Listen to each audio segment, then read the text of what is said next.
சரவணபவ. இன்று கனடாவிலே விடுதலை கிடைத்த ஒரு புனிதமான நாள். இந்த நல்நாளிலே நாங்கள் எல்லோரும் சுவாமிஜியினுடைய அருள் பார்வையினாலே தெளிந்த ஞானமும் உள்ளத்திலே ஒரு தெளிவும் ஒரு அமைதியும் சிறப்பாக எனக்கு மனதிலே ஒரு நிம்மதியும் அமைதியும் கிடைத்திருக்கின்றது. இந்த நல்நாள் மிகவும் சிறப்பாக அமைய வேண்டும். இன்று இந்த இடத்திலே கலந்து கொண்ட அத்தனை பேருக்கும் இங்கு வர வேண்டும் என்று நினைத்து வர முடியாதிருந்தாலும் சுவாமிஜியை மனதாலே நினைத்துக் கொண்டிருப்பவர்கள், ஒவ்வொரு நாடுகளிலும் இருந்து சுவாமிஜியை பிரார்த்தித்துக் கொண்டிருப்பவர்களுக்கெல்லாம் சுவாமிஜியினுடைய பரிபூர்ணமான குருவருள் கிடைக்க வேண்டும் என்று பிரார்த்தித்துக் கொண்டு, சுவாமிஜி அவர்கள் ஒவ்வொரு நாடுகளிலும் லண்டனுக்குரிய மாதம், ஜெர்மனிக்கு ஒரு மாதம், பிரான்சுக்கு ஒரு மாதமாக தீர்மானித்திருக்கின்றார்கள். இந்த வருஷத்து விநாயகர் ஆலயத்திற்கு வருகின்ற பொழுது கனடாவுக்குரிய மாதமாக சுவாமிஜி வர வேண்டும் என்று ஒரு வேண்டுகோளை வைத்திருந்தோம்.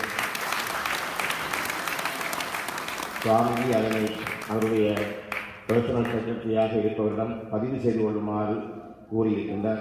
ஒவ்வொரு வருடமும் கனடாவில் உள்ள எம்மை பார்ப்பதற்காக சுவாமிஜி வந்தருள வேண்டும் என்று உங்கள் அனைவர் சார்பாக உங்கள் கரகோஷம் பலமாக வழங்கி அதனை கேட்டுக்கொள்ள வேண்டும்.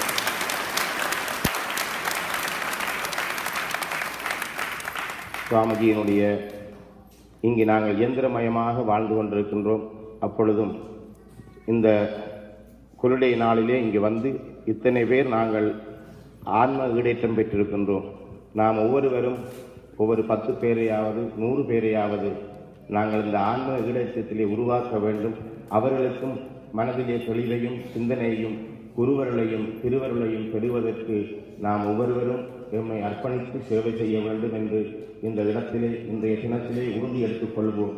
அடுத்த வருடம் கனடாவிலே சுவாமி வருகின்ற பொழுது இங்கு இன்று 1000 பேர் இருந்தால் அது பல ஆயிரமாக பல லட்சமாக ஆன்ம ஈடேற்றம் பெற்றவர்களாக நாங்கள் உருவாக்கி காட்ட வேண்டும் என்றும் இந்த இடத்திலே திரசங்கல்பம் உண்டு. இந்த மண்ணிலே சைவமும் தமிழும் தலைத்தோங்க வேண்டும் என்று எல்லோரும் உறுதியெடுத்து எல்லோருக்கும் குருவர்களோடு எல்லாம் அல்ல வரிசித்து விநாயகர் திருவர்களும் கனடா கந்தசுவாமி பெருமானுடைய திருவர்களோடு நன்றியை கூறிக்கொண்டு சுவாமிஜியை இந்த இடத்திற்கு வரவேற்பதற்கு இன்விடேஷன் கொடுத்த கனடா சபரிதாசன் செல்லையா குலசிங்கம் அவர்களுக்கும் அவருடைய மனமான நன்றியை தெரிவித்துக் கொண்டு 3 வருடங்களுக்கு முன்னர் திரு ஞானக்கிழமை அவர்களோடு சுவாமிஜியினுடைய குருவர்களையும் பெருமையையும் கூறியிருந்தார்கள். ஆனால் அவர்களை இந்த வருடம்தான் நாங்கள் பார்த்த என்ற வாய்ப்பை முருகப்பெருமான் அருளி இருக்கின்றார். எனவே எல்லோரும் வருடந்தோறும் சுவாமிஜி கனடா டேயிலே எங்களுடைய நல்ல பொழுதை சுவாமிஜியோடு கழிக்க குருவர்களும் திருவர்களும் கிடைக்க வேண்டும் என்று கூறி என்ற சந்தர்ப்பத்தை வழங்கிய உங்கள் அனைவருக்கும் நன்றி கூறி அமைகின்றேன். ஓம் சரவணபவ.